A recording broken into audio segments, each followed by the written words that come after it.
Good day and welcome to SCO BRICS Insight, where we talk about what's really going on in the world of the BRICS. Now, Russia's one of the world's largest economies, yet its public debt level is one of the lowest per capita in the world. Russia's now ranked only third behind India and Indonesia in the list of countries with the lowest debt per capita. Now, I remember when the Soviet Union collapsed, Russia inherited a significant public debt from the USSR, and reducing it was one of the major achievements of Vladimir Putin's first two presidential terms. Following the events of 2014, the country was compelled to implement a revised financial strategy, which in hindsight has proved to be very effective. In the global rankings of the largest world economies, Russia's ranked third in having the lowest level of public debt. And this is according to a report on the G20 countries. In the first half of the year, the average public debt per Russian was just $2,076. India, with a figure of 1,316 per person, and Indonesia in second place with 1,747,000. Now, the average debt level for countries in the G20 is 23,000, while some of the world's so-called leading economies, it actually exceeds over 100,000 per person. In the United States, the figure is more than 50 times higher than in Russia, and that amounts to 104,500. Now, the highest figure among countries worldwide is Singapore. It's 149,300 per person. Now, before I continue, I'd like to make an appeal. If you like and enjoy my videos, you can help me fund the channel and my website, scobricsinsight.com, and further develop it. You can do this by making a small donation, which is done by clicking on the thanks button at the bottom of the video screen. Everybody who does donate gets a personal thank you from me. Now, other levels of public debt per person in various countries doesn't exceed 5,000 in Turkey, which is 2,800. China is 3,000 and South Africa 4,500. Brazil, Mexico and Saudi Arabia and Argentina, the figures vary between $5,000 and $10,000. Additionally, Japan is at $70.4 thousand, France $40.3 thousand, the UK $51.6 thousand, and Italy $51.9. So they've also got elevated levels of public debt per capita. Now, the Bank of Russia reports 3.4%, 10.7 billion reduction in the country's external debt since the beginning of the year, with its total debt standing at 306 billion as of July the 1st. Now, that represents one of the lowest results since 1993. The previous record was in April when it fell to 304 billion. And in terms of debt per capita, it's the lowest since 2005. For example, in 2020, the Russian government debt increased by 40%, reaching 18.99 trillion rubles, which is about 200 billion, and accounted for 17.8% of the GDP. And that was the highest level of external debt recorded since 2013. Now, the World Bank defines problematic levels of public debt for a country as being 77% of GDP. So Russia's level of public debt remains a very low threshold and is one of the lowest globally. Now, do remember that Russia inherited the USSR's external debt, which was quite modest up until Mikhail Gorbachev got to it, and it's increased significantly due to glasnost.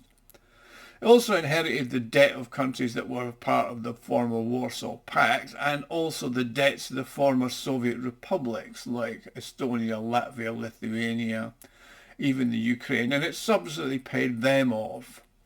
The current position of Russia as a major economy in the world, with the third lowest level of public debt, is a testament to the efforts of Vladimir Putin and the former finance minister Alexei Kudrin to understand that high debt levels would have caused great difficulties due to the sanctions pressure.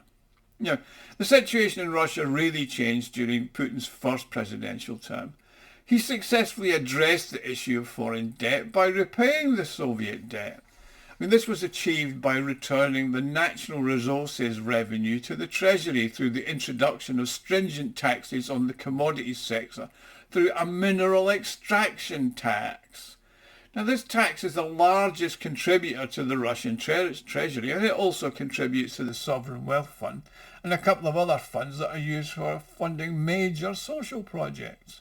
I mean, Russia's economic policy is based on living within one's means, and it's not prudent to live on credit, which is really good for families too. It's beneficial to save and avoid being in debt. Now, following the events of 2014, Russia implemented a revised strategy for managing its corporate and national debt, with a deliberate accumulation of reserves and a commitment to maintaining a financial discipline. Now, it should be noticed that the national debt includes not only government debt, but also privately held foreign debt. Following the first two presidential terms of Putin, Russia successfully eliminated its external government debt, that's foreign debt. And after 2014, when the West first introduced sanctions, Russia began to reduce its corporate debt and foster domestic lending under some of the major state banks, according to Vasily Koltashov. He states that the previous system involved Russian banks and corporations taking out major loans abroad with the major Western banks, with Russia holding its funds in those Western financial institutions.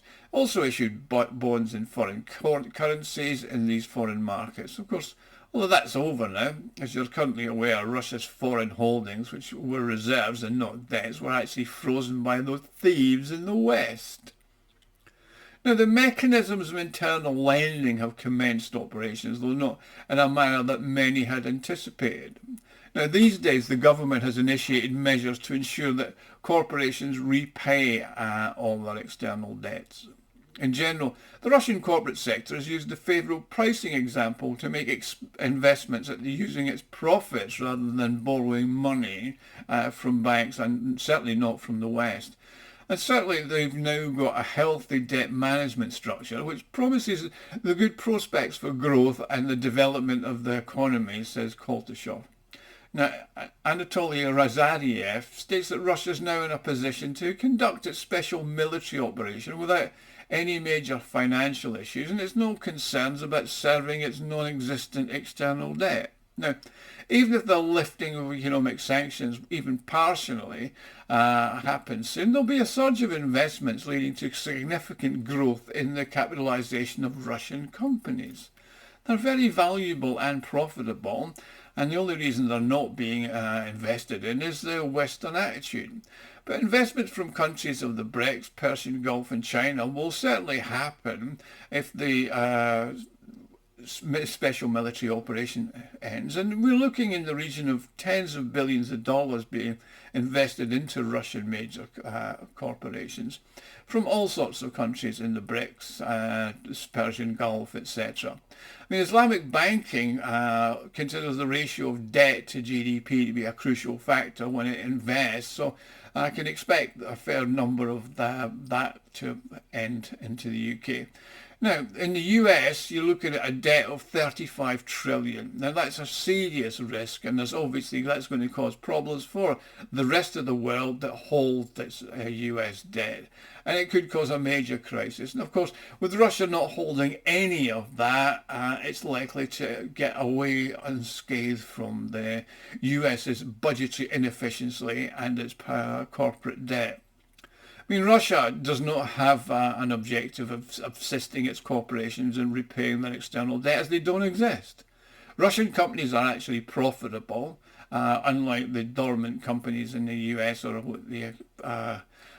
basically they have problems. Russia addresses its budget issues on infrastructure development, social advancement, and just allocates its resources to building its economy for the future. I mean, the stimulation of the corporate sector works indirectly because of the government. So the government in Russia continues to manage its finances, fiscally prudent, avoids debt when it can, particularly foreign debt, which many countries have discovered is a death trap.